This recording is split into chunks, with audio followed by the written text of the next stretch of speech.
Again, this is Dusty Marshall. I was adopted on my day of birth. My parents did their best to raise me. I was not raised in a Christian household, but I was raised I went to Christian school the first five years of my life. And, early on in my childhood, I can remember wanting to run around with the kids in the neighborhood, wanting to be accepted with the kids of the neighborhood. And that got me into a lot of trouble. In junior high, my father injured his knee at work, and he had to have surgery, and the surgery on his knees made him permanently handicapped. And at that point in time, things were going well in my family, but it really drove my father into a deep depression, and he stopped being involved a lot in my life. And then I began to look for acceptance in the kids of the neighborhood and began running around with a lot of gangs, and just started smoking weed at a young age, and just started hanging out with the wrong crowd. But my mom saw all of this going on, and she decided that she wanted to take us out of the city and move us out to the country. And I, being an only child, I hated the idea of leaving behind all of my friends and my way of life. I was a city kid. But she moved us out to the country, and this just, I started to rebel against my mother and father because of my unhappy circumstances, and started getting deeper into addiction. And just out of junior high, I was not only, smoking weed with my friends, but I was selling drugs as well. And, really it was looking for acceptance in the people I was hanging around. And as the years progressed, so did my drug abuse. I started getting into prescription pills, and I was not only using them, I was selling them. And despite all this, I didn't have a relationship with God at the time, but my parents taught me the value of hard work, and I graduated high school. I got an academic scholarship to attend Cal State Northridge, and the college lifestyle really fueled my heavy addiction to drinking and drugs, and I got into an unhealthy relationship and started getting deeper into the prescription drugs, and was very addicted in my college years. By God's grace, again, I graduated from Cal State Northridge, but it seems like around this time I had a pivotal moment in my life. My mom was thrown from one of her horses. My mom had raised horses, and she was thrown from one of her horses and shattered one of the vertebrae in her spine. And she was confined to a hospital bed in our house for close to a year. And my dad was not good at dealing with any, crisis. So I was the one looked to be the man of the house. So I had to take care of my mother a lot. I had to deal with her doctors, and with all this going on, my addiction was just out of control. And, during that time, my drug use really elevated because my mom was getting prescription drugs, and I would take them, and, I was just really, really in darkness at that time. But I graduated college, like I said, and about a couple years later, within the same week, I had a close friend commit suicide and another close friend overdose. And up until that moment, drugs was like my coping mechanism. It was my celebration. It was my go-to when I was having a tough day. And when I had my friend commit suicide and my other friend overdose, there was no longer a mixture of drugs and alcohol that would numb what I was going through, and I was just a mess. And I know God used that circumstance to break me down even more, because it pushed me into a darker place. I started pushing everyone away from me, and if they didn't want to get high or drink with me, I didn't want to hang out with them. I started isolating myself from everyone and everything. And, in my sin, I came to a realization that the problem isn't me, the problem is my surroundings. So if I just move out of where I live, that will solve my problem. So I called a friend. I lived in California, but I called a friend I barely knew who lived in Las Vegas and asked if I could come out and live with her and I could start over. And she's like, yeah, come on out. So I packed up a car full of everything that I owned, and I drove out. And when I arrived at her apartment that night, the water and power were off at her apartment. And I discovered that both of the roommates that I was gonna live with were both deep into addiction, and my bad situation had gone to worse. So, I was trying to get my life together. I was trying to start over. I quit drugs for a little bit of time, but I obviously just fell right back into that. And I met a girl out in Las Vegas online, and we started hanging out every now and then, but our relationship severed.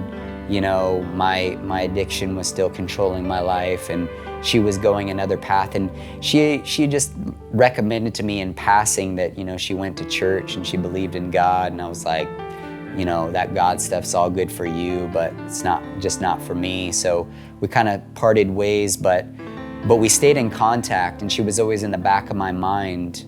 But I didn't know why at this point. And then I had my, what I call my moment of clarity.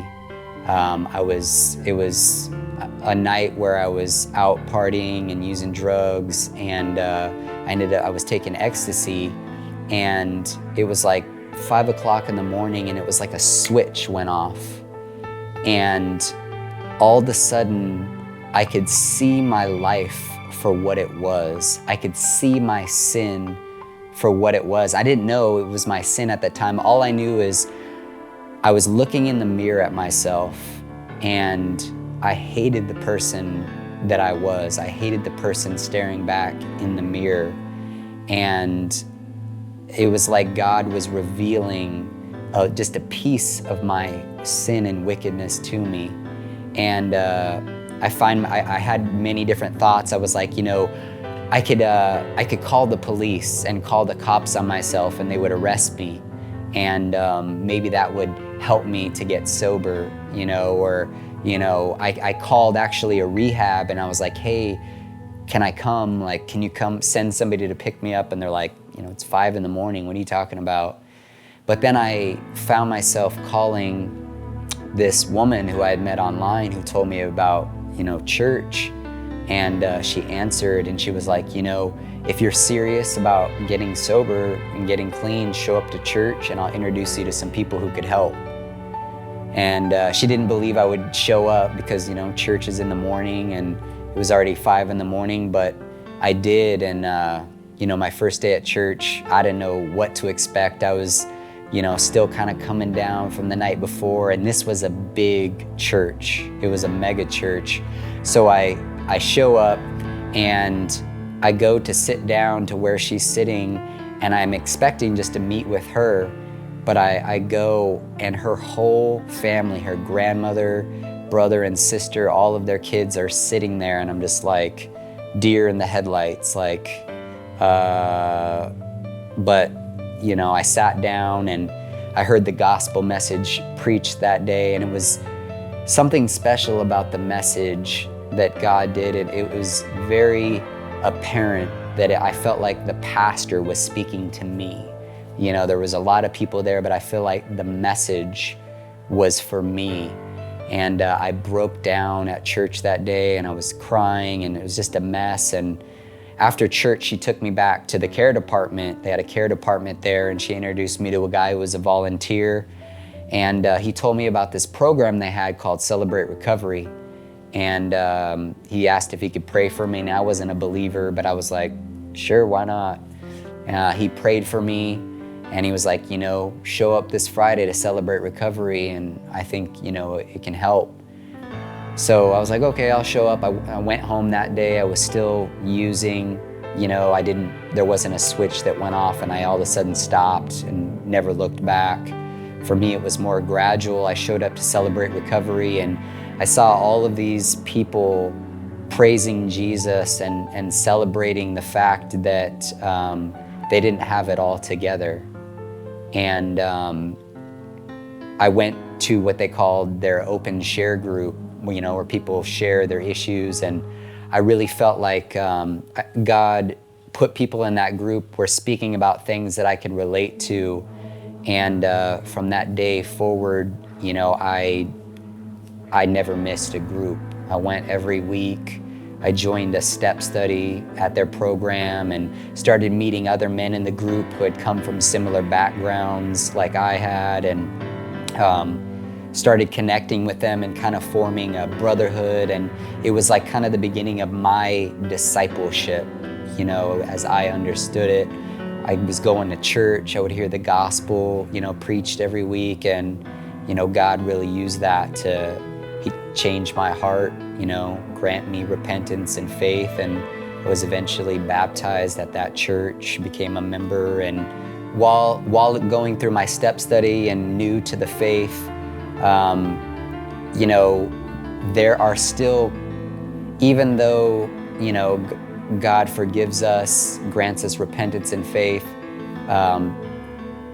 throws our sins as far as the east is from the west, there's still physical consequences for my life of drugs. So early on in my drug recovery, I probably had about 3 months clean, and I began to suffer from the serotonin levels in my brain having to normalize after years of self-medicating. So because of that, I had a mental breakdown, and I started seeing things that weren't there and thinking that people were after me when they weren't. And when I had this mental breakdown, I was institutionalized for 6 days through Christmas. I was in a mental institution, and this girl that I had met who invited me to church, she was the one who was looking out for me, keeping tabs on me, and we were just friends at the time, but she would orchestrate to people come and visit me, people from my church to come and encourage me. And I'm so grateful for that, because it was one of the darkest, scariest times of my life, being in that institution. My mind wasn't working. I had like no mental clarity, no foundation, no regularity, but I had my Bible, and I knew God had changed my heart. I knew that He was with me in that circumstance, and that He sent brothers and sisters in Christ to encourage me. So I knew I wasn't alone in that circumstance. And I eventually got out. I jumped right back into my step study, and I graduated my recovery step study a few months later. But I knew that God had put a calling on my life. I knew that that He had given me certain gifts in my past, my gift for writing. I loved writing. I had been involved in secular hip hop for so long. I knew He gave me those gifts for a reason, and writing had always been an outlet of mine. So I began writing music, but this time it was the things I was going through, but it was also like, instead of being negative, there was an encouragement at the end of it, because I knew God was with me, that He was helping me through my circumstances. He was helping me to face my struggles head on. So I could remember a specific moment. I was out jogging one day, and I was listening to some music, and I just had this thought enter my head, like, I don't want to say God was speaking to me, but it was almost like I was speaking to myself, and it was like, why am I not using my gifts to glorify God? And I stopped right there. I was out running on the street. I ran home, and I started writing like my first Christian hip hop song. And I remember it as clear as day. And that really put me on a path. My wife, or my soon-to-be wife, and I were involved in the Celebrate Recovery program. I graduated that step study, and then I wanted to help other brothers come up through the program. Just as it had helped me, I wanted to help and encourage them. So I led my own group, but I wanted to use my gift of music and writing to reach people, to reach the lost. So I began a ministry where I would travel to different recovery groups, prisons, juvenile detention centers, and I would share my testimony that I had written in Celebrate Recovery, and I would also, share my testimony through music. So I graduated my step study. I started that ministry, and then God would bless me in a major way. I ended up marrying the girl who I called in the middle of the night, who told me to come to church, that God really used to help me through all of these circumstances. We ended up getting married, and she had a gift in singing and painting, and I was a hip hop artist. So we started traveling the country together, and I would rap, she would sing, I would share my testimony, and she would paint on stage while I was doing my testimony, and then we would give the painting away or use it to help fund our trip. So that was the ministry we started back in 2013, and we were just two people zealous to share the word, zealous to use our gifts, but God would bless us. I mean, in 2013 alone, I think we shared at like 93 different recovery groups, prisons, churches, and God opened the door for us to do ministry full time. And I'll be the first to attest that I was not the person who should have been doing ministry at that time, my theology and all of those things, but God strikes straight blows with crooked sticks. And, he did use us in that time. And then we found out about, we were gonna be blessed with our first daughter. And this was exciting news to us. But along with this news, we went to our first, we went to a novelty place to find out the gender of our daughter. We were gonna do a home birth. And so we went to a place just to find out the gender, and that was the only, medical side of our daughter's birth that we were going to get into, was the ultrasound to find out the gender. But the woman at the place we went to, she was a Christian, and we were finding out the gender of our daughter, and she was like, I wouldn't normally say this, but I see something wrong with your daughter's spine, and I think you should have this checked out. And, we were new in our marriage. I was early on in my faith, and this was just a really shocking moment to us. We left from there kind of broken and confused. We went to one of the hospitals near us and went to the emergency room and told them what this lady had said, and they had one of their specialists take a look at the ultrasound, and they were like, I don't see anything, I don't see any issues. So we were very confused. We finally went to a specialty doctor, and they told us that our daughter had been diagnosed with spina bifida, and they recommended that we take a flight from Las Vegas out to Colorado to see if our daughter would qualify for emergency surgery while she was still in the uterus. And so we flew out to Colorado. We did all these testing, and we found out that my daughter had also a major life-threatening heart defect. So she didn't qualify for the surgery. They didn't think she would survive the surgery because of her heart issue. And man, we were so fearful in that moment. We went home, and we were, distraught, because not only did they tell us this, but the doctors encouraged us to have an abortion and to kill our baby. And we knew, because of our faith in God, this was not something that we do, but it's very fearful to have this situation going on, and then doctors also pushing to have an abortion. So we weren't going to do that, but we knew that the medical care in Vegas wasn't the best, so we decided to move to Colorado and get the medical care that they offered there. We packed everything into a storage, we left everything behind, and we moved out to Colorado, and we lived at the Ronald McDonald House right across the street from the hospital till our baby was due to be born. And we prayed to God, and God, a long time before my wife got pregnant, God gave my wife. My wife was looking at a dictionary, and she was looking at the word amnesty, and this isn't a word that she ever, saw or looked up before. And she was looking up this word, and she felt like God was in her dream, and God said, well, it's not just a word, it's a name. And that was many years before we found out about our daughter.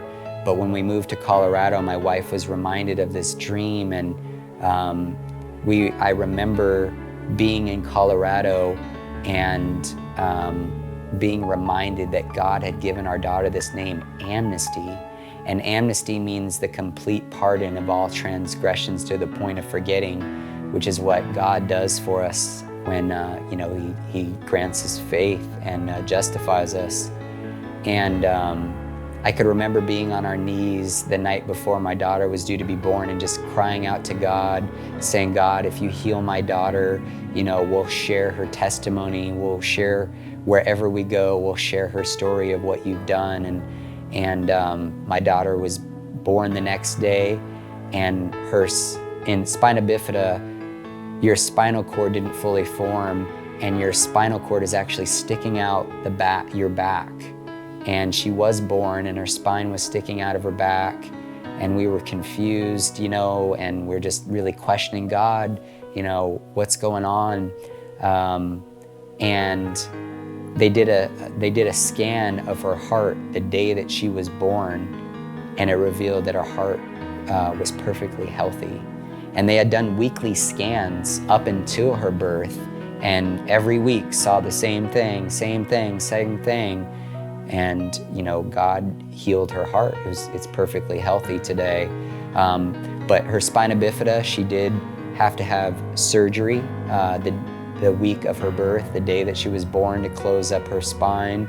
And then they put a shunt in her head to release fluid. Spina bifida causes fluid to build up on the brain. So they did those surgeries. They were successful.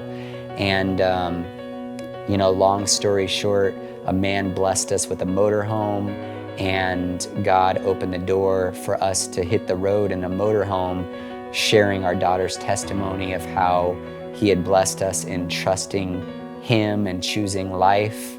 And we lived in that motorhome for 9 months and traveled the country sharing her story. And I had never even ridden in a motorhome, and we were living in one as a family with a very fragile little daughter who had a huge scar on her head and stitches, and a huge scar on her back from where they had closed up her spine. But it was a very sanctifying time. But God, I believe that our marriage before our daughter Amnesty was in a very bad place. But God forced us to lean on Him and each other through our struggle and trust Him through it. And He used that to take away some of our pride issues that we were struggling with. And I believe that He used our daughter to save our marriage, which was heading in a very wrong direction. And, because we chose life and trusted God in our circumstance, He would bless our family. Today we have 4 children, and we still continue to travel the country, sharing our daughter's testimony, sharing the testimony of what God had done in my recovery, using my gift of music, and we've done ministry full-time for the last 7 years, and God has provided for us in so many miraculous ways for us to continue to do that. And now we're very involved in pro-life ministry locally. We go to our local abortion clinics and preach the gospel, and offer abortive-minded mothers resources to help them choose life. We continue to travel and share our testimony, and God has blessed us with faithfulness, and he's blessed us because of our faithfulness. And I'm so grateful that he did.